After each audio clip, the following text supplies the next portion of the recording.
I usually, yeah, I just breathe or just wait for the time to start. So you tell us when. Now.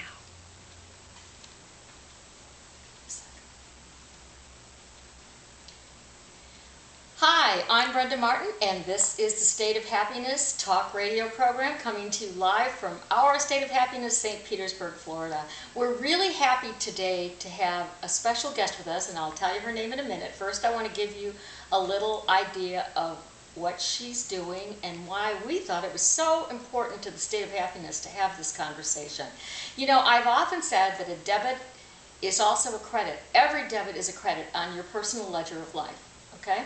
So every bad thing that happens to you is also a good thing. If somebody owes you money, that means you have money coming in, he has money going out.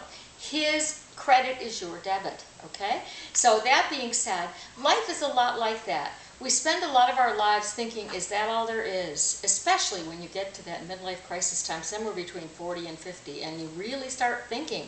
You realize that you are not infinite, you are finite, and if you want to do what you want to do, you better hurry up and start doing it. And you don't even know then that your knees are going to go bad and other stuff, so you got to just keep going. Anyway, so our guest is a lady who has dared to live her life the way that she wanted to. She is been retired 1 year. She was the associate provost at St. Pete College. Her name is Dr. Kathleen Griffin, and welcome. Thank you for Brenda. coming on the show. Thank you so much for having me. Now you are daring to go where most women I know would at least would not. Listen, my mother wouldn't let me call boys, okay? And now look at what you're doing by yourself. You wanted to see the world, right? Yes, and, correct. And your husband did not want to go with you for whatever reason, right? He likes to stay home?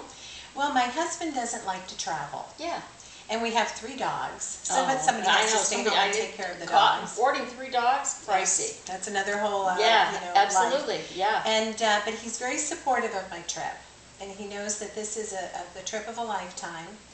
And we're going to be Skyping every night, so we'll have a conversation of what we're doing. That's great.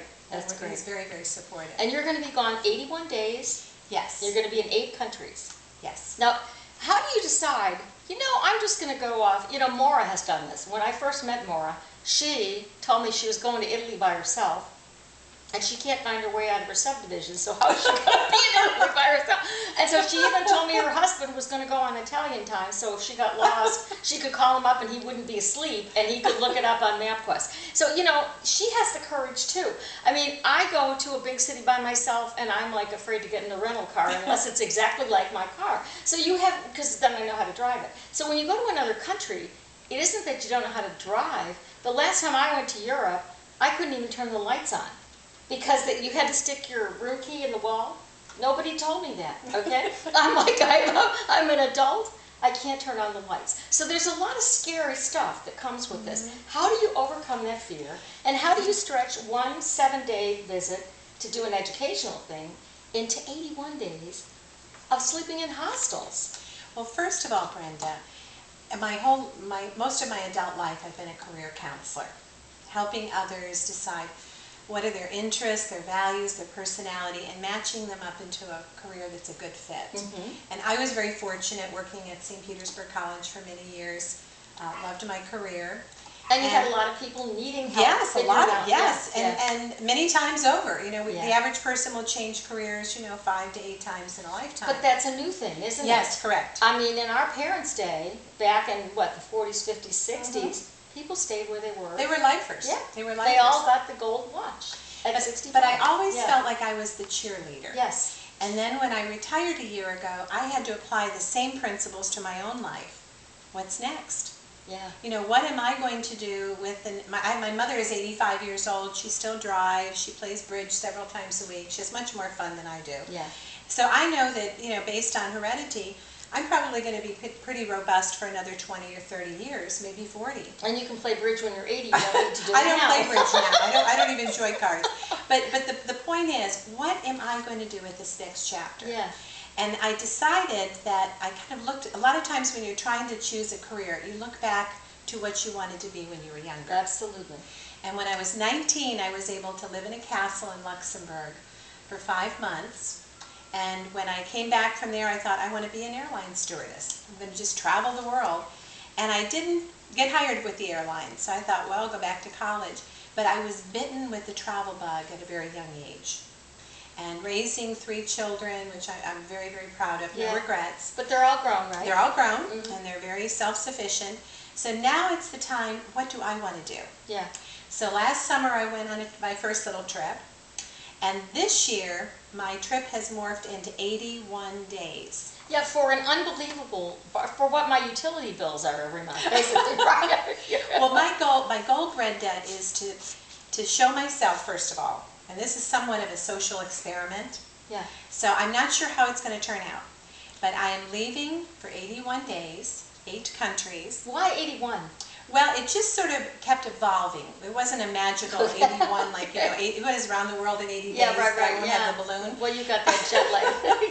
But it just sort of morphed and things were adding on. And what I decided that I wanted to do, I wanted to see if I could travel in Europe, number one, as a 62-year-old woman, travel solo, and could I do the 81 days on 6,200 American dollars? That's not even 100, what is that, $75 It's $76 a day, yes, Okay. for everything. And that's just not my room and board. That is, I have frequent flyer miles, so I had to pay, my tax on that. I had to have emergency travel insurance. Absolutely. And I wanted to have money to bring the body back warm. Because honestly, there's some travel where they only bring the body back cold, which is a terrible thought. And all of my lodging, my food, my museum, my transportation. And I'm going to be staying in a very different type of environment that I'm not quite sure if I'm going to be able to do it. I do have my Bank of America card if I need to. So if you get into this, now you told me before we started this interview, you're going to be staying in some quarters with 15 other people. Yes. Men and women. Yes, now that, my husband's a little kind of nervous about that. I'm actually staying in 12 hostels. And many times people think hostels are for the youth, and apparently there's some very scary movie out called The Hostel, which I will not see. Just the word hostel sort of rings of hostility. Yes, it's like, do I want to stay with these 15 other hostile people? And they're triple-decker bunk beds? In London, they're 3 high, yes. Of course, my husband said, make sure you get the bottom bunk, negotiate. If you're on the top bunk, they better strap you in. But you better make sure it's not an earthquake zone, or you're going to be the sand. You're going to be underneath everything. I will. Yes, I will. I will not be good. Yeah. But I'm staying at youth hostels. Yeah. And they range from 17 euros a night up to about 30 euros. And that includes, your breakfast. It's cheaper than Motel 6. Oh, it is. It's really like the old Hotel 6. Yeah, it is. Yeah. But some of the hostels I'm staying at, they do allow. I do have a private room with a bath. There's a few of them. Really? And if you are traveling with another person, I don't know that the hostels are going to be the best arrangement, because where I may be staying for $21 a night, if you and I are traveling, you may be on the top bunk, I may be on the bottom bunk, you're going to pay $21 also.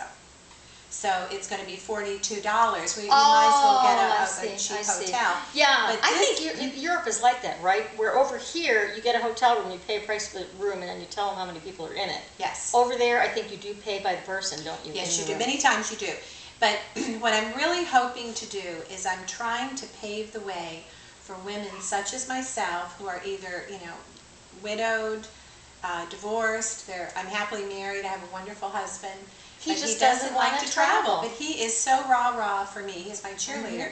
And if I'm going to be traveling alone, I don't want to go into a hotel room and turn the key. Right. I want to be able to, like the place I'm staying in Madrid is called the Hostel One Centro. And they said every night they have a group activity where they go out into Madrid somewhere. I would not want to walk around anywhere at night. I don't even walk in my own neighborhood at night alone. No. So I'm going to have as many friends as I want, and as many friends, I don't have to mingle as much. And if I may add one more thing, I am a perpetual people pleaser.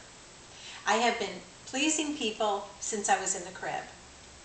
I want to travel alone by choice, because if you and I were traveling, even if you didn't tell me you weren't having a good time, I'm intuitive enough to know it. Yeah. And I'd go, Brenda, should we turn left? Should we turn right? Should we do this?